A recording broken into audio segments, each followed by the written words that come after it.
નમસ્કાર વિદ્યાર્થી મિત્રો, તમારું સ્વાગત છે કેઆર પટેલ્સ ગ્રુપ ટ્યુશનમાં. આપણે ચેપ્ટર નંબર 9 સ્ટાર્ટ કર્યું હતું. હવે એનો પાર્ટ 3 આપણે સ્ટાર્ટ કરીએ. તમને યાદ હશે પબ્લિક? ઓકે, પાર્ટ 2માં આપણે વેગમાન સંરક્ષણનો નિયમ સમજ્યા હતા. એમાં આપણે લાસ્ટ પરિણામ શું મેળવ્યું હતું કે પ્રારંભિક વેગમાન અને અંતિમ વેગમાન જે છે તે આપણને કેવું મળશે? સમાન મળશે. બરોબર, એટલી વસ્તુ જે કુલ પ્રારંભિક વેગમાન છે અને કુલ અંતિમ વેગમાન છે તે આપણને સમાન મળશે. તેને આધારિત જે ઉદાહરણ અને સ્વાધ્યાયના દાખલા છે તે આપણે આજે જોવા જઈ રહ્યા છીએ. આપ સૌ ચોપડી ખુલ્લી રાખજો. બરોબર, રકમ હું વાંચીશ અને એ પ્રમાણે આપણે દાખલા જોઈશું. ઉદાહરણ નંબર 9.6 એમાં શું લખેલું છે કે 20 ગ્રામ દળ ધરાવતી ગોળીને 2 કિલોગ્રામ દળની પિસ્તોલ દ્વારા 150 મીટર પ્રતિ સેકન્ડના વેગથી છોડવામાં આવે છે. પિસ્તોલના પાછળ ધકેલવાના જે વેગની ગણતરી આપણે કરવાની છે. તમે અહીંયા જોઈ શકો કે અહીંયા ટોટલ બે વસ્તુ છે. એક તો ગોળી છે, બરોબર, ઓકે, અને એક રાઇફલ છે. આપણે ગોળીનું જે છે વજન, બરોબર, એને આપણે M1 કીધું છે અને જે રાઇફલનું વજન છે તેને આપણે M2 કીધું છે. આમ M1 આપણને 20 ગ્રામ આપેલું છે. હવે આપ સૌને ખબર છે કે વજન જે છે એ કિલોગ્રામમાં હોવું જોઈએ, વેગ જે છે એ મીટર પ્રતિ સેકન્ડમાં હોવો જોઈએ, સમય જે છે તે સેકન્ડમાં હોવો જોઈએ. અહીંયા આપણે જે M1 છે તેને કિલોગ્રામમાં ફેરવ્યું. આપણને ખબર જ છે કે 1 કિલોગ્રામ બરાબર 1000 ગ્રામ થાય, માટે 20 ભાગ્યા 1000 કરીને આપણે ગ્રામને કિલોગ્રામમાં ફેરવ્યું. આપણને M1 મળશે 0.02 કિલોગ્રામ. M2 આપણને 2 કિલોગ્રામ આપેલું છે. હવે અહીંયા ગોળીનો પ્રારંભિક વેગ 0 છે, કારણ કે હજી આપણે ગોળીને છોડી નથી, માટે U1 આપણે 0 મીટર પ્રતિ સેકન્ડ લીધું છે. સેમ રાઇફલ પણ કોઈ તેની ગતિ હશે નહીં, માટે તેનો પણ પ્રારંભિક વેગ આપણે 0 લીધો છે. હવે આપણે જ્યારે ગોળી છોડી ત્યારે તેનો વેગ જે છે તે 150 મીટર પ્રતિ સેકન્ડ છે. ત્યારે રાઇફલનો જે વેગ હશે તે આપણે શોધવાનો છે, માટે V2 equals to question mark. આપ સૌને વેગમાન સંરક્ષણનો નિયમ ખબર જ છે કે કુલ પ્રારંભિક વેગમાન અને કુલ અંતિમ વેગમાન કેવું હશે? સમાન હશે. માટે અહીંયા ડાબી બાજુ આપણને પ્રારંભિક વેગમાન આપેલું છે, બરોબર, કુલ પ્રારંભિક વેગમાન એટલે કે ગોળી તથા રાઇફલ બંનેનું પ્રારંભિક વેગમાન. આપણને ખબર જ છે વેગમાન એટલે કે M દળ ગુણ્યા વેગના ગુણાકારને આપણને, બરોબર, આપણે એને વેગમાન કહીએ છીએ. માટે M1 ઇન્ટુ U1 એ આપણને ગોળીનું પ્રારંભિક વેગમાન મળશે અને M2 ઇન્ટુ U2 એ આપણને રાઇફલનું વેગમાન મળશે. અને M1 V1 એ ગોળીનું અંતિમ વેગમાન છે અને M2 V2 એ રાઇફલનું અંતિમ વેગમાન છે. વેગમાન સંરક્ષણના નિયમ પરથી એ બંને સમાન થશે. માટે આપણે કિંમતો મૂકી દીધી. M1 ની 0.02, U1 0, M2 2, U2 0, પછી M1 0.02 એનો અંતિમ વેગ છે 150, માટે ગુણ્યા 150 પ્લસ 2, M2 એટલે એનું વજન 2 કિલોગ્રામ આપેલું છે, માટે 2 અને V2 આપણે શોધવાના છે. ડાબી બાજુ પરિણામ આપણને 0 મળી જશે. 150 ગુણ્યા 0.02 તમને 3 મળશે. 3 પ્લસ 2 V2 ઇક્વલ્સ ટુ 0, માટે 2 V2 ઇક્વલ્સ ટુ -3 મળશે. માટે V2 બરાબર આપ સૌને શું મળશે? -3/2, એટલે કે -1.5 મીટર પ્રતિ સેકન્ડ. હવે ઋણ કેમ મળ્યું? કારણ કે ગતિની વિરુદ્ધ દિશામાં, બરોબર, આપણે ગોળી જે દિશામાં છૂટશે તેની વિરુદ્ધ દિશામાં રાઇફલને ધક્કો વાગશે. બરોબર, આપ સૌને ન્યૂટનની ગતિનો ત્રીજો નિયમ ખ્યાલ જ છે. આઘાત અને પ્રત્યાઘાત સમાન મૂલ્યના પરસ્પર વિરુદ્ધ દિશામાં હોય છે. માટે ગોળીની જે દિશા છે તેની વિરુદ્ધ દિશામાં રાઇફલ ગતિ કરશે, એટલા માટે આપણને ઋણ જવાબ મળ્યો. ક્લિયર આટલી વસ્તુ? હવે આપણે ઉદાહરણ 9.7 તરફ જઈએ. રકમ એની વાંચું છું કે 40 કિલોગ્રામ દ્રવ્યમાન ધરાવતી એક છોકરી 5 મીટર પ્રતિ સેકન્ડ જેટલા સમક્ષિતિજ વેગથી 3 કિલોગ્રામ દળ ધરાવતા સ્થિર ગરગડીવાળા પાટિયા પર કૂદે છે. પાટિયાના પૈડા ઘર્ષણ રહિત છે. પાટિયું જ્યારે ગતિ ચાલુ કરે ત્યારે છોકરીનો વેગ કેટલો હશે અને સમક્ષિતિજ દિશામાં કોઈ અસંતુલિત બળ લાગતું નથી તેમ આપણે ધારવાનું છે. અહીંયા પણ પબ્લિક બે વસ્તુ છે. જ્યારે પણ આવી બે વસ્તુ આવે ત્યારે આપણે સમજી જવાનું કે વેગમાન સંરક્ષણનો નિયમ આપણે લગાડવો પડશે. અહીંયા એક તો છોકરી છે અને એક સ્કેટબોર્ડ જે છે તે છે, બરોબર, આટલી વસ્તુ. ઓકે, પાટિયું જે છે સ્કેટબોર્ડ આપણે એને કહીએ તે છે, બરોબર. આપણે છોકરીનું જે વજન છે, બરોબર, તેનું જે દળ છે બરોબર. એકચ્યુઅલી દળ અને વજન બંને અલગ અલગ વસ્તુ છે. તે આપણે આના પછીના ચેપ્ટર ગુરુત્વાકર્ષણમાં જોઈશું જ. તો આપણે દળ શબ્દનો જ ઉપયોગ કરવો જોઈએ. બરોબર. છોકરીનું જે દળ છે 40 કિલોગ્રામ છે અને જે સ્કેટબોર્ડ જે છે લાકડાનું પાટિયું તેનું બરોબર દળ 3 કિલોગ્રામ છે. હવે છોકરીનો જે પ્રારંભિક વેગ છે તે આપણને 5 મીટર પ્રતિ સેકન્ડ આપેલો છે. હવે તે પાટિયા પર ગતિ કરતી નથી, તે દોડતી આવે છે. બરોબર. ઓકે. માટે પાટિયાનું જે બરોબર જે સ્કેટબોર્ડ છે એનું પ્રારંભિક વેગ 0 હશે. બરોબર. એટલી વસ્તુ. હવે આપણને ખબર જ છે કે હવે થશે શું કે જ્યારે દોડતી દોડતી છોકરી આ લાકડાના પાટિયા પર આવશે ત્યારે બરોબર તેઓ બંને એક સાથે ગતિ કરશે. એટલે કે છોકરી અને જે સ્કેટબોર્ડ છે તેનું જે વેગ હશે તે કેવો હશે? સરખો હશે. માટે આપણે એવું લખ્યું છે કે V1 બરાબર V2 થાય. એના બરાબર આપણે V જ લખી નાખ્યું છે. ક્લિયર? આટલી વસ્તુ સિમ્પલ છે ને. આપણે બાઇક ઉપર ગતિ કરતા હોઈએ, બાઇક 40ની સ્પીડે ચાલતું હોય તો બાઇકની ગતિ એ જ આપણી ગતિ હશે ને. આપણે એટલી જ સ્પીડે જતા હોઈશું ને. માટે બંનેનો વેગ કેવો હશે? સરખો હશે. વેગમાન સંરક્ષણના નિયમ પ્રમાણે m1u1 પ્લસ m2u2 એ પ્રારંભિક કુલ વેગમાન થશે. બરોબર. છોકરીનું તથા સ્કેટબોર્ડનું બંનેનું સંયુક્ત કુલ પ્રારંભિક વેગમાન. અને m1v1 પ્લસ m2v2 એ તેઓનું અંતિમ વેગમાન હશે. ક્લિયર? આટલી વસ્તુ. આપણે કિંમતો મૂકી દીધી કે m1 જે છે 40 છે, u1 5 છે, m2 3 છે અને u2 જે છે તે 0 છે. સેમ જમણી બાજુ m1 40 છે. બરોબર. આપણે લખેલું જ છે કે v1 અને v2ની કિંમત સરખી, માટે બંનેમાં આપણે vv લખેલું છે. આ બાજુ 5 ચોક 20 બરોબર 200 આપણને મળશે. બરોબર. 3 ગુણ્યા 0 0, પછી 40v અને 3v એટલે ટોટલ 43v થશે. આમ v બરાબર મળશે તમને 200 ભાગ્યા 43 એટલે 4.65 મીટર પ્રતિ સેકન્ડ. ક્લિયર? આટલી વસ્તુ. આ પ્રમાણે સિમ્પલ તેમનો જે અંતિમ વેગ છે લાકડાનું પાટિયું તથા છોકરી બંનેનો તે થશે 4.65 મીટર પ્રતિ સેકન્ડ. ક્લિયર? આટલી વસ્તુ. હવે આપણે આગળ વધીએ. આગળના 9.8 ઉદાહરણની હું રકમ વાંચું છું કે હોકીની પ્રતિસ્પર્ધી ટીમોના 2 ખેલાડીઓ દડાને ફટકારવા પ્રયાસ વખતે એકબીજા સાથે અથડાઈ જાય છે અને ગૂંથાઈ પહેલા ખેલાડીનું દળ, ગૂંથાઈ એટલે બરોબર એકબીજા સાથે અથડાયા તે પહેલા ખેલાડીનું દળ 60 કિલોગ્રામ અને તે 5 મીટર પ્રતિ સેકન્ડના વેગથી ગતિમાં છે, જ્યારે બીજા ખેલાડીનું દળ 55 kg અને તે 6 મીટર પ્રતિ સેકન્ડના વેગથી પહેલા ખેલાડી સાથે અથડાય છે. અથડાયા પછી તે કઈ દિશામાં કેટલા વેગથી ગતિ કરશે? બંને ખેલાડીઓના પગ તથા પૃથ્વી વચ્ચે લાગતું ઘર્ષણ બળ અવગણ્ય છે. અહીંયા આપણે શું કરવાનું છે કે m1 આપણને બરોબર 2 ખેલાડીઓ છે. પહેલા ખેલાડીનું જે દળ જે છે તે આપણે m1 લીધું છે અને બીજા ખેલાડીનું m2 લીધેલું છે. બંનેના પ્રારંભિક વેગ આપણને આપેલા છે. 5 મીટર પ્રતિ સેકન્ડ અને બીજાનું આપણે -6 મીટર પ્રતિ સેકન્ડ લીધેલું છે. બરોબર. -6નું કારણ શું? કારણ કે તે વિરોધ બરોબર એકબીજાની વિરોધી છે. બરોબર. ઓકે. એકબીજાની મીન્સ અલગ અલગ વિરુદ્ધ દિશામાં તેઓ ગતિ કરે છે, એટલા માટે બીજાનો જે પ્રારંભિક વેગ છે તે આપણે માઇનસ લીધેલો છે. V1 અને V2 અહીંયા પણ સમાન થશે કારણ કે બંને અથડાઈને એક દિશામાં પડશે. બરોબર. તે આપણે કેવો લીધેલો છે? સમાન લીધેલો છે. માટે V1 = V2 આપણે લીધેલું છે. જે અંતિમ વેગ છે બંનેના અથડાયા પછીના જે વેગ હશે તે આપણે સમાન લીધેલા છે. વેગમાન સંરક્ષણના નિયમ પ્રમાણે m1u1 plus m2u2 = m1v1 plus m2v2 મળશે. 60 × 5 plus 55 × -6 = 60 × v plus 55 × v. Clear? આટલી વસ્તુ.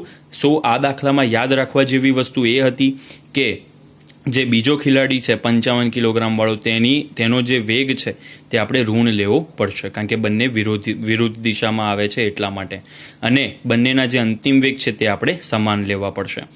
આ પ્રમાણે 60 × 5 = 300 અને 55 × 330 બરાબર તમને શું મળશે? 60v + 55v એટલે કે 115v. માટે -30 બરાબર 115v મળશે. માટે -30 બરાબર 115v. v બરાબર -30 ભાગ્યા 115 0.26 મળશે તમને.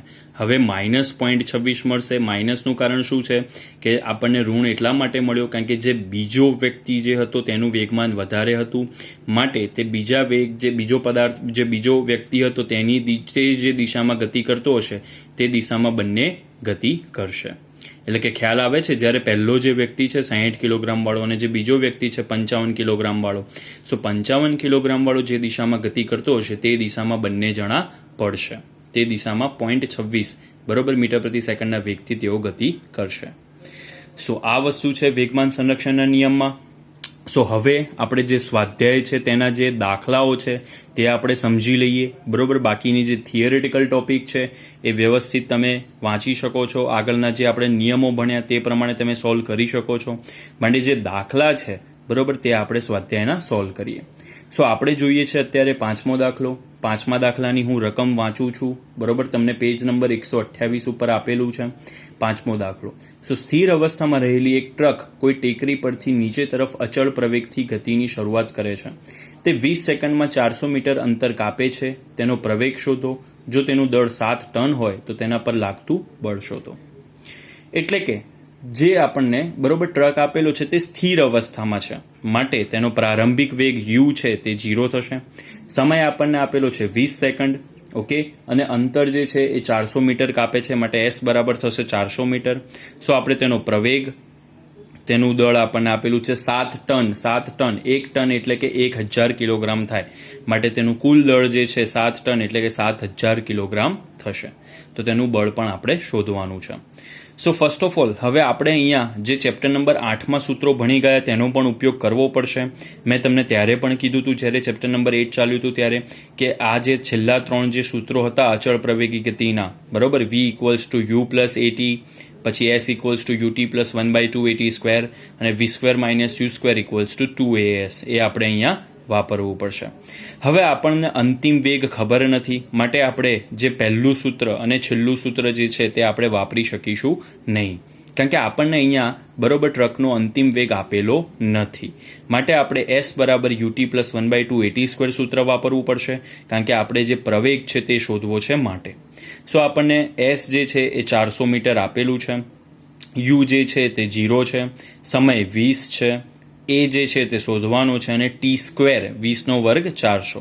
માટે ગણતરી કરીને આપણને 400 બરાબર શું મળશે બરોબર 200 a, માટે a બરાબર 400 ભાગ્યા 200, માટે 2 મીટર પ્રતિ સેકન્ડ સ્ક્વેર આપણને પ્રવેગ મળશે.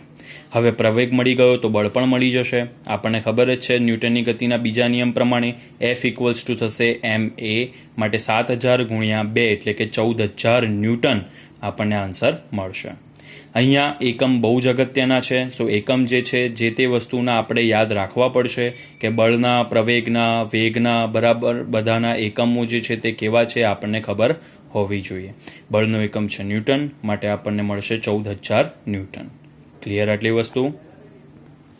સો હવે આપણે છઠ્ઠો દાખલો જોઈએ. છઠ્ઠા દાખલાની હું રકમ વાંચું છું કે 1 કિલોગ્રામ દ્રવ્યમાન ધરાવતા એક પથ્થરને 20 મીટર પ્રતિ સેકન્ડના વેગથી તળાવથી થીજી ગયેલા પાણીની સપાટી પર સપાટીને સમાંતર ફેંકવામાં આવે છે. પથ્થર 50 મીટર અંતર કાપ્યા બાદ અટકી જાય છે. સો પથ્થર અને બરફ વચ્ચે લાગતું ઘર્ષણ બળ કેટલું હશે? બરોબર આટલી વસ્તુ. હવે આપણને 1 કિલોગ્રામ દ્રવ્યમાન ધરાવતા પથ્થરની વાત કરી છે, માટે આપણને દળ આપેલું છે 1 કિલોગ્રામ, ઓકે. તેનો પ્રારંભિક વેગ પણ આપણને આપેલો છે કે તેને 20 મીટર પ્રતિ સેકન્ડના વેગથી ફેંકવામાં આવે છે, માટે u જે છે તે 20 મીટર પ્રતિ સેકન્ડ થશે. હવે આપણને એવું કીધું છે કે 50 મીટર પછી તે રોકાય છે, માટે s જે છે એ આપણને બરોબર સ્થાનાંતરે 50 મીટર મળશે. અંતિમ વેગ છે એ 0. તેનું કારણ શું? કારણ કે તે 50 મીટર પછી રોકાઈ જાય છે. બરોબર આટલી વસ્તુ. ચોખ્ખું આવા શબ્દો લખેલા છે, સો આ શબ્દોને તમે પકડો બરોબર, કે 50 મીટર અંતર કાપ્યા બાદ તે અટકી જાય છે, માટે તેનો અંતિમ વેગ થશે 0. સો આપણે બળ શોધવાનું છે. સો બળ શોધવા માટે આપણને દળ અને પ્રવેગની જરૂર પડે. સો દળ તો આપણને આપેલું છે 1 કિલોગ્રામ, પણ આપણી જોડે પ્રવેગ નથી. બરોબર આટલી વસ્તુ. સો આપણે જે 8મા ચેપ્ટરમાં ભણેલા તે સૂત્રો આપણે બરોબર યુઝ કરીશું અહીંયા. હવે તો આપણી જોડે અંતિમ વેગ પણ છે, માટે છેલ્લું આપણે સૂત્ર વાપરીએ 2as = v² - u². સો 2 ગુણ્યા એ શોધવાના છે. s આપણને 50 આપેલા છે બરાબર 0 - 20². બરોબર આટલી વસ્તુ. હવે તમે પૂછશો સર v = u + at નો ઉપયોગ કેમ ના કર્યો? કારણ કે આપણી જોડે સમય નથી. અહીંયા જુઓ તમને સમય નથી આપેલો, માટે જેટલી વસ્તુઓ આપેલી છે જે તે સૂત્રમાં આવતું હોય તે જ સૂત્ર આપણે વાપરવું પડે. સમય નથી આપેલો, માટે v = u + at આપણે વાપરી શકીએ નહીં. સો આપણે 2as equals to v² minus u² સૂત્ર વાપર્યું છે. સો એ આપણે શોધવાના છે. એસ આપણને 50 આપેલા છે, વી 0 છે માટે 0 સ્ક્વેર 0 અને 20 વર્ગ 400. સો આ રીતે આપણને 50 દુ 100 એ બરાબર આપણને મળશે -400. સો એ બરાબર તમને મળશે -400 ભાગ્યા 100 એટલે કે -4 મીટર પ્રતિ સેકન્ડ સ્ક્વેર. સો તમને બળ શું મળશે? F equals to ma. સો 1 ગુણ્યા -4 માટે -4 ન્યૂટન મળશે. હવે સિમ્પલ ઋણ આવ્યું. સો સમજી ગયા હશો કે ગતિની વિરુદ્ધ દિશામાં જ્યારે બળ લાગે ત્યારે તે આપણને ઋણ મળે, બરોબર? કારણ કે જે દિશામાં આપણે તે ફેંકેલું હશે તેની વિરુદ્ધ દિશામાં જ ઘર્ષણ બળ લાગશે, તેથી જ તે રોકાશે ને, માટે આપણને ઋણ મળ્યું. એટલે કે શું થશે કે ગતિની વિરુદ્ધ દિશામાં બળ લાગશે. સો ઘર્ષણ બળ હંમેશા ગતિની વિરુદ્ધ દિશામાં લાગે. ક્લિયર આટલી વસ્તુ? ઓકે. સો હવે આપણે આગળનો દાખલો સ્ટાર્ટ કરીએ. 7મા નંબરનો રકમ વાંચું છું હું કે 8000 કિલોગ્રામ દ્રવ્યમાન ધરાવતું રેલવે એન્જિન 2000 કિલોગ્રામ દ્રવ્યમાન ધરાવતા તેના 5 ડબ્બાઓને પાટા પર સમક્ષિતિજ દિશામાં ખેંચે છે.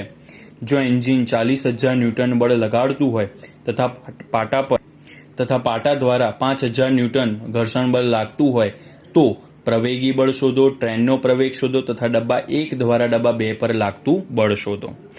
સો 1 બાય 1 આપણે સમજીએ કે ફર્સ્ટ ઓફ ઓલ તમને જુઓ 8000 કિલોગ્રામનું એન્જિન આપેલું છે, એની પાછળ 2000 કિલોગ્રામ દ્રવ્યમાન ધરાવતા 5 ડબ્બાઓ આપણને આપેલા છે. ક્લિયર આટલી વસ્તુ? સો હવે આપણે ફર્સ્ટ શું શોધવાનું છે કે ચોખ્ખું પ્રવેગી બળ શોધવાનું છે. ક્લિયર આટલી વસ્તુ? હવે જુઓ લાસ્ટમાં તમને કીધું છે કે જો એન્જિન 40000 ન્યૂટન બળ લગાડતું હોય તથા પાટા દ્વારા 5000 ન્યૂટન ઘર્ષણ બળ લાગતું હોય તો એટલા માટે આપણે સૌથી પહેલાં શું કરવું પડશે કે જેટલું ઘર્ષણ બળ લાગે છે તે આપણે બાદ કરવું પડશે. કારણ કે ચોખ્ખું પ્રવેગી બળનો મતલબ શું કે એકચ્યુઅલી લગાડશે તો એન્જિન બળ 40000 પણ તેનો ઉપયોગ થશે તેમાંથી કેટલો 35000 જેટલો જ, કારણ કે 5000 ન્યૂટન જેટલું બળ તો ઘર્ષણ બળમાં વપરાઈ જશે, બરોબર? આટલી વસ્તુ. સો ચોખ્ખું પ્રવેગી બળ તમને મળશે 40000 માઇનસ 5000 એટલે કે 35000 ન્યૂટન મળશે. સો ઘર્ષણ બળ તમારે આ પ્રમાણે બાદ કરવું પડે તો જ તમને ચોખ્ખું પ્રવેગી બળ મળશે.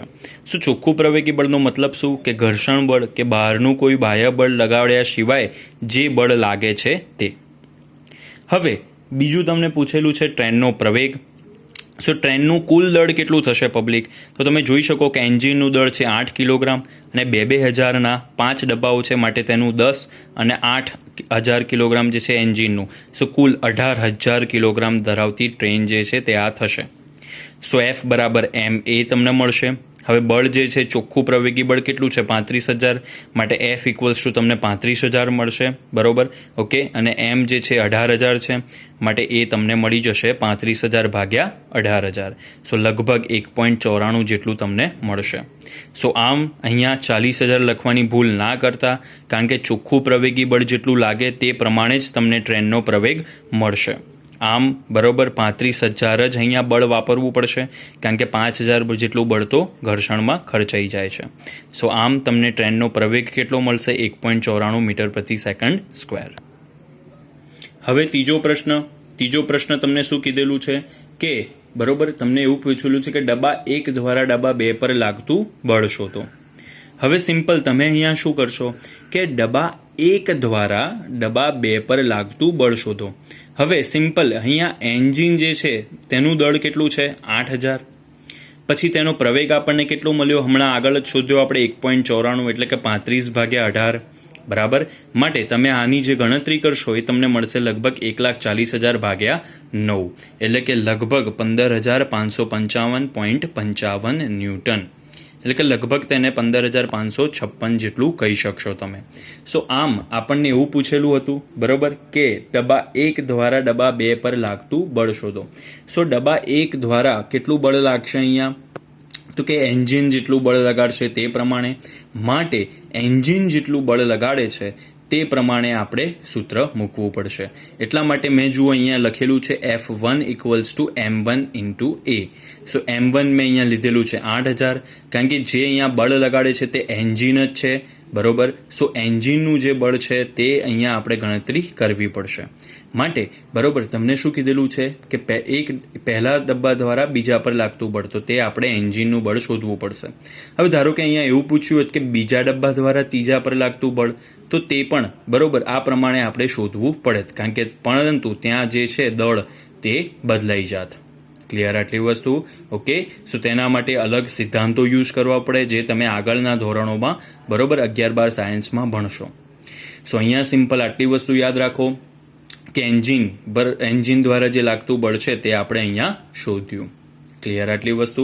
ઓકે. સો અહીંયા આ પ્રમાણે સોલ્યુશન મળે તમને. હવે આપણે બરોબર જે આગળનો દાખલો છે તે આપણે જોઈએ 8મા નંબરનો. બરોબર. રકમ હું વાંચું છું કે એક ગાડીનું દળ 1500 કિલોગ્રામ છે. જો ગાડી 1.7 મીટર પ્રતિ સેકન્ડ સ્ક્વેરના પ્રતિ પ્રવેગના થી સ્થિર થતી હોય તો ગાડી તથા રસ્તા વચ્ચે કેટલું બળ લાગતું હશે તે શોધવાનું છે. એટલે કે તમને અહીંયા સિમ્પલ દળ આપેલું છે અને પ્રવેગ આપેલો છે, તો સિમ્પલ આપણને ખબર જ છે કે બળ બરાબર શું થશે? દળ ગુણ્યા પ્રવેગ. માટે 1500 ગુણ્યા -1.7, તો લગભગ તમને -2550 ન્યૂટન મળશે. ક્લિયર? સો દળ અને પ્રવેગ આપેલો જ હતો. સો આ પ્રમાણે સિમ્પલ આપણે F બરાબર ma સૂત્ર વાપરી લીધું તો આપણને મળી જશે. ક્લિયર? સો આગળ જે 13મા નંબરનો દાખલો છે તે આપણે જોઈએ. વચ્ચે જે છે તે બધી થિયરી છે. સો આપણે 13મા નંબરનો દાખલો જોઈએ કે 10 મીટર પ્રતિ સેકન્ડના વેગથી ગતિ કરતા 200 ગ્રામ દળના હોકીના બોલને હોકી સ્ટિક વડે ફટકારતા તે મૂળ ગતિની વિરુદ્ધ દિશામાં 5 મીટર પ્રતિ સેકન્ડના વેગથી પાછો ફરે છે. બરોબર આટલી વસ્તુ. તો આ ગતિ દરમિયાન હોકી સ્ટિક વડે લાગતા બળથી હોકીના બોલમાં વેગમાનમાં થતો ફેરફાર ગણો. એટલે કે તમારે અહીંયા શું શોધવાનું છે? વેગમાનમાં થતો ફેરફાર. સો અહીંયા તમે જોઈ શકો છો કે જે તમને રકમ આપી છે 10 મીટર પ્રતિ સેકન્ડના વેગથી ગતિ કરતા, એટલે હોકીનો જે બરોબર જે બોલ છે તે 10 મીટર પ્રતિ સેકન્ડના વેગથી ગતિ તો કરે જ છે. સો પ્રારંભિક વેગ આપણને 10 મીટર પ્રતિ સેકન્ડ આપેલો છે. હવે બરોબર તેને જ્યારે હોકી સ્ટિકથી ફટકારવામાં આવે છે ત્યારે તેનો જે અંતિમ વેગ છે તે તેની વિરુદ્ધ દિશામાં 5 મીટર પ્રતિ સેકન્ડના વેગ જેટલો છે. હવે ગતિની વિરુદ્ધ દિશા કીધી છે બરોબર આકૃતિમાં દર્શાવ્યા પ્રમાણે, માટે તેનો અંતિમ વેગ થશે -5 મીટર પ્રતિ સેકન્ડ. ક્લિયર? કારણ કે ગતિની વિરુદ્ધ દિશા છે માટે -5 મીટર પ્રતિ સેકન્ડ. હવે તમને 200 ગ્રામ આપેલું છે. હવે આપણે વાત થઈ કે જે દળ છે તે કિલોગ્રામમાં જ હોવું જોઈએ, માટે તેને 1000 વડે આપણે ભાગીશું, કારણ કે 1 કિલોગ્રામ બરાબર 1000 ગ્રામ થાય. માટે 200 ભાગ્યા 1000 એટલે કે 1/5 કિલોગ્રામ તમને મળે. સો અહીંયા બરોબર આપણે વેગમાનમાં થતો તફાવત શોધવાનો છે. માટે ડેલ્ટા P એટલે વેગમાન બરોબર. સો ડેલ્ટા P ઇક્વલ્સ ટુ થશે mv - mu. સો બંનેમાંથી m કોમન આવશે. સો v - u. સો m જે છે એ 1/5 છે, v જે છે -5 છે, પછી માઇનસ સૂત્રના અને છેલ્લે u જે છે તે 10 છે. સો -5 -10 તમને -15 મળશે અને ભાગાકારમાં 5 છે. માટે -3 કિલોગ્રામ ઇન્ટુ મીટર પ્રતિ સેકન્ડ. ક્લિયર? ઓકે. સો વેગમાનનો એકમ શું છે? કિલોગ્રામ ઇન્ટુ મીટર પ્રતિ સેકન્ડ, કારણ કે દળનો એકમ કિલોગ્રામ થાય અને વેગનો એકમ મીટર પ્રતિ સેકન્ડ થાય, માટે કિલોગ્રામ ઇન્ટુ મીટર પ્રતિ સેકન્ડ. સો ક્લિયર આટલી વસ્તુ? સો આ જે છે એ તમને વેગમાનમાં જે તફાવત મળે છે તે આપણને મળશે. ક્લિયર? જો અહીંયા લખેલું જ છે બરોબર. ઓકે કે ન્યૂટન ઇન્ટુ સેકન્ડ પણ તેને કહી શકાય બરોબર, કારણ કે જો ન્યૂટન શું છે? કિલોગ્રામ ઇન્ટુ મીટર પ્રતિ સેકન્ડ સ્ક્વેર. હવે ન્યૂટનને હું ખાલી સેકન્ડ વડે ગુણી નાખું તો 1 સેકન્ડ કટ થઈ જશે, માટે કિલોગ્રામ ઇન્ટુ મીટર પ્રતિ સેકન્ડ જે છે તે વેગમાનનો એકમ થશે. ક્લિયર આટલી વસ્તુ? ઓકે. સો હવે આપણે આગળ વધીએ 14મા નંબરનો દાખલો બરોબર. 14મા નંબરના દાખલાની હું રકમ વાંચું છું કે 10 ગ્રામ દળ ધરાવતી એક ગોળી સમક્ષિતિજ દિશામાં 150 મીટર પ્રતિ સેકન્ડના વેગથી ગતિ કરી લાકડાના એક બ્લોક સાથે અથડાઈ તેમાં ઘૂસીને 0.03 સેકન્ડમાં સ્થિર થાય છે. સો ગોળીએ બ્લોકમાં ઘૂસ્યા બાદ કેટલું અંતર કાપ્યું હશે અને તેના પર લાગતું બળ શોધવાનું છે. સો અહીંયા ગોળીનું દળ તમને આપેલું છે 10 ગ્રામ. સો સૌથી પહેલાં આપણે તેને કિલોગ્રામમાં ફેરવવું પડશે, માટે 10 ભાગ્યા 1000 એટલે કે 1/100 કિલોગ્રામ. હવે તેનો પ્રારંભિક વેગ જે છે તે આપણને આપેલો છે 150 મીટર પ્રતિ સેકન્ડ. સમય જે છે આપણને કીધો છે 0.03 સેકન્ડમાં તે સ્થિર થઈ જાય છે, માટે અંતિમ વેગ છે તે 0 થશે. સો કેટલું અંતર કાપ્યું હશે અને કેટલું બળ લાગશે તે આપણે શોધવાનું છે. માટે સિમ્પલ v ઇક્વલ્સ ટુ શું થશે? u પ્લસ at બરોબર. આપણે સિમ્પલ આપણે શું શોધવાનું છે અહીંયા? પ્રવેગ મળશે તો તમને અંતર પણ મળી જશે. માટે ફર્સ્ટ ઓફ ઓલ જે આપણે 8મા ચેપ્ટરમાં જોયું સૂત્ર, તે આપણે v = u + at સૂત્ર વાપરીશું. અંતિમ વેગ 0 છે, u 150 છે, એ જે છે શોધવાના છે અને t જે છે 0.03 છે. માટે એ બરાબર શું થશે? 150 પેલી બાજુ જશે માઇનસ અને ભાગાકારમાં 0.03. બરોબર. હવે 0.03 એટલે 3/100 થશે. છેદનો છેદ અંશમાં જાય, માટે -15,000/3 એટલે કે -5000 મીટર પ્રતિ સેકન્ડ સ્ક્વેર તમને પ્રવેગ મળશે. ક્લિયર? આટલી વસ્તુ. માઇનસ કેમ મળ્યો? કારણ કે ગતિની વિરુદ્ધ દિશામાં લાગશે તેટલા માટે. ક્લિયર? કારણ કે લાકડાના બ્લોકમાં ગોળી ઘૂસશે તો ગતિની વિરુદ્ધ દિશામાં બળ લાગશે ને, તેના કારણે તે રોકાઈ જશે. માટે આપણને માઇનસ મળ્યું. સો હવે તમને પ્રવેગ મળી ગયો. માટે 2as = v² - u² સૂત્રથી તમે અંતર મેળવી શકો છો, સ્થાનાંતર જે છે તે મેળવી શકો છો. માટે 2a આપણને મળ્યા -5000, s આપણે શોધવાના છે, અંતિમ વેગ 0 છે અને બરોબર પ્રારંભિક વેગ 150 છે. માટે 5000 × 2 એટલે કે -10,000. s બરાબર 150 નો 15 નો વર્ગ થશે 225 અને 0 તો વર્ગ કરીએ એટલે ડબલ 0 થઈ જાય એટલે 150 નો વર્ગ જે છે તમને 22,500 મળશે. સો માઇનસ માઇનસ પ્લસ થઈ જશે. સો s બરાબર મળશે તમને 22,500 ભાગ્યા 10,000 એટલે કે 2.25 મીટર. સો આમ જે ગોળી આવી હતી બરોબર તે લાકડાના બ્લોકમાં 2.25 મીટર સુધી અંતર કાપશે. હવે તેના પર બળ કેટલું લાગશે? સો F = ma. સો એમ જે છે આપણે શોધેલું હતું કે 1/100 કિલોગ્રામ, બરાબર 10 ગ્રામ એટલે 1/100 કિલોગ્રામ, અને એ જે છે તે -5000 હતો. માટે બરાબર -5000 ભાગ્યા 100 એટલે કે -50 ન્યૂટન તમને આન્સર મળશે. ક્લિયર? સો આમ ગોળી પર બળ કેટલું લાગશે? -50 ન્યૂટન જેટલું. માઇનસ શેના કારણે? કારણ કે ગતિની વિરુદ્ધ દિશા છે તેના કારણે. ક્લિયર? આટલી વસ્તુ. 15મો દાખલો જોઈ શકો, ખૂબ જ અગત્યનો છે. શું કીધેલું છે કે 1 કિલોગ્રામ દળ ધરાવતી વસ્તુ 10 મીટર પ્રતિ સેકન્ડના વેગથી સુરેખ પથ પર ગતિ કરી સ્થિર રહેલા 5 કિલોગ્રામ દળના લાકડાના બ્લોકને અથડાય છે. અથડામણ બાદ બંને સાથે સાથે તે જ દિશામાં ગતિ કરે છે, તો અથડામણ પહેલા અને પછીનું કુલ વેગમાન ગણો તથા બંનેનો સંયુક્ત વેગ પણ ગણો. એટલે કે આપણને હવે આઈડિયા આવી ગયો હશે કે અહીંયા વેગમાન સંરક્ષણનો નિયમ આપણે વાપરવો પડશે. બરોબર. સો અહીંયા જો આકૃતિમાં તમે જોઈ શકો છો કે જુઓ રકમમાં શું કીધું હતું કે 1 કિલોગ્રામ દળ ધરાવતી વસ્તુ 10 મીટર પ્રતિ સેકન્ડના વેગથી સુરેખ પથ પર ગતિ કરી સ્થિર રહેલા 5 કિલોગ્રામના દળ પર ધરાવતા પદાર્થ સાથે અથડાય છે. ક્લિયર? આટલી વસ્તુ. ઓકે. સો અથડામણ બાદ બંને સાથે સાથે તે જ દિશામાં ગતિ કરે બરોબર, તો તેનું કુલ વેગમાન બરોબર અથડામણ પહેલા અને પછી આપણે શોધવાનું છે. એટલે કે તમે અહીંયા જોઈ શકો છો કે આપણે જે 1 કિલોગ્રામ વાળો પદાર્થ છે તેને m1 કીધો છે અને તેનો પ્રારંભિક વેગ u1 જે છે તે 10 મીટર પ્રતિ સેકન્ડ આપેલો છે. હવે જે બીજો પદાર્થ છે 5 કિલોગ્રામ વાળો તેનું દળ આપણે m2 લીધેલું છે અને તેનો બરોબર તે તો સ્થિર છે એવું કીધેલું છે, માટે u2 જે છે તે 0 થશે.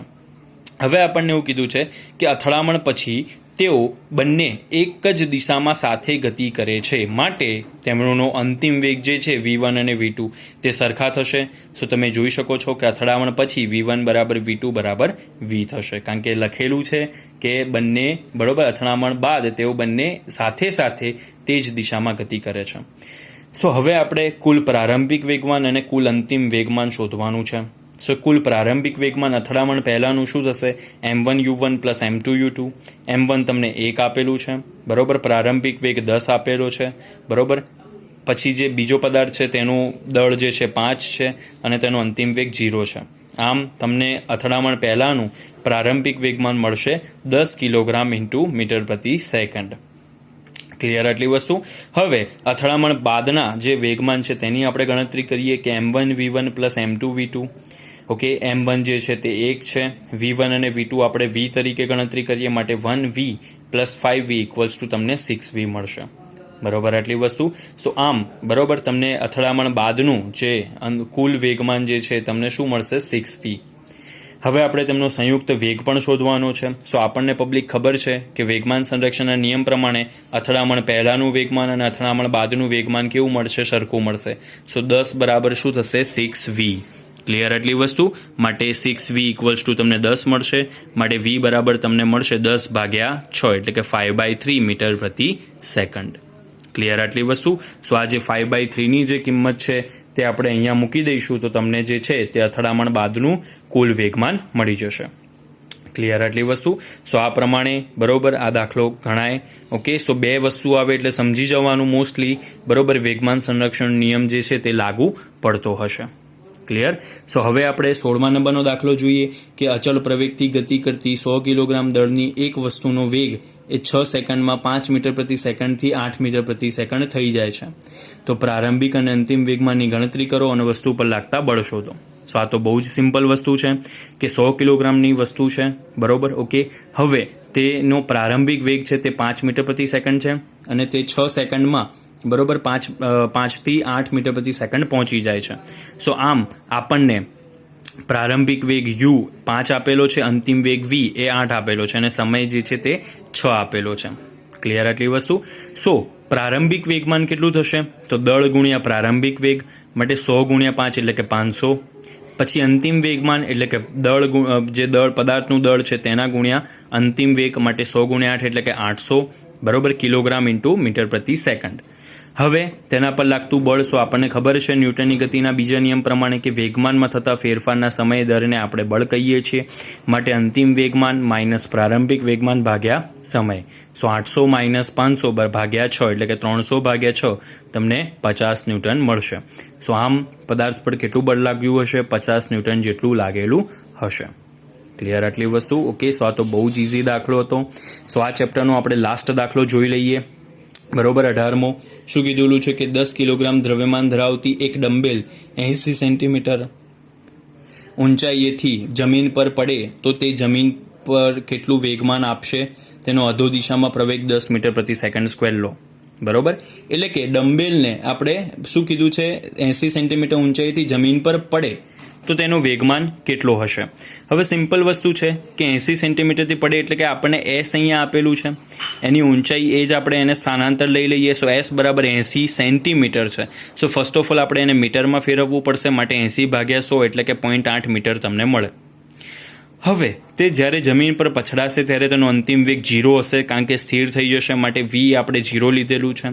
સો આપણે તેનું જે પ્રારંભિક વેગ છે u તે શોધવો પડે માટે 2as equals to v² minus u² બરોબર. ચેપ્ટર નંબર 8માં આપણે સૂત્ર જોયું હતું તે પ્રમાણે. સો 2as equals to v² minus u².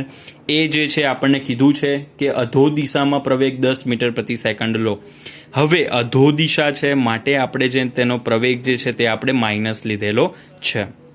Clear આટલી વસ્તુ? ઓકે, સો -10 આપણે લીધેલો છે. તેનું કારણ શું છે? કારણ કે અધો દિશામાં તેનો પ્રવેગ છે તેટલા માટે. ક્લિયર? સો બરોબર અહીંયા શું થશે? 2 ગુણ્યા -10 ગુણ્યા 0.8 બરાબર -u² બરોબર કારણ કે v તો 0 છે એટલા માટે. સો આમ તમને 16 બરાબર u² મળશે. માઇનસ માઇનસ પ્લસ થઈ જશે માટે u તમને મળશે 4 મીટર પ્રતિ સેકન્ડ. ક્લિયર? સો તે કેટલું વેગમાન આપશે? તો તેના દળ ગુણ્યા તેનો બરોબર જે પ્રારંભિક વેગ છે તેટલું. સો 10 ગુણ્યા 4 એટલે કે 40 ન્યૂટન ઇન્ટુ સેકન્ડ અથવા કિલોગ્રામ ઇન્ટુ મીટર પ્રતિ સેકન્ડ મળશે. ક્લિયર? સો આ દાખલામાં આપણે એ વસ્તુ ધ્યાનમાં રાખવાની હતી કે જે 80 સેન્ટીમીટરની ઊંચાઈ આપેલી છે તેનું સ્થાનાંતર થશે, અંતિમ વેગ તેનો 0 થશે. ઓકે, અને જે આપણને અધો દિશામાં પ્રવેગ આપેલો છે તે આપણે ઋણ લેવો પડશે કારણ કે અધો દિશામાંની વસ્તુ આપણે ઋણ લેવી પડશે. ક્લિયર આટલી વસ્તુ? ઓકે, સો આમ આપણે અહીંયા જે ચેપ્ટર નંબર 9 છે તે કમ્પ્લીટ કર્યું. સો આજના લેક્ચરમાં વ્યવસ્થિત રીતે આપણે દાખલા જોયા. સો આઈ હોપ તમે વ્યવસ્થિત રિપીટેટિવ આ વિડીયો જોશો બરોબર અને દાખલા જે છે તેની ગણતરી કરશો, વ્યવસ્થિત આવડી જશે. ઓકે, મેં કીધું હતું કે 8મું 9મું ચેપ્ટર બધા કનેક્ટેડ છે. આના પછીના પણ 2-3 ચેપ્ટર આના સાથે કનેક્ટેડ છે. સો 8મું ચેપ્ટર આવડશે તો જ 9મું તથા 10મું અને 11મું આ બધા ચેપ્ટરો આવડશે. સો વ્યવસ્થિત રીતે દાખલા ગણજો કારણ કે હવે સાયન્સમાં પણ આ પ્રમાણેના દાખલા આવ્યા છે બરોબર. સો આપણને વ્યવસ્થિત આવડવા જોઈએ. ક્લિયર? સો આ પ્રમાણે વ્યવસ્થિત મહેનત કરતા રહો. નેક્સ્ટ ટાઈમ આપણે મળીએ કોઈ નવા ચેપ્ટર સાથે. જય શ્રી રામ.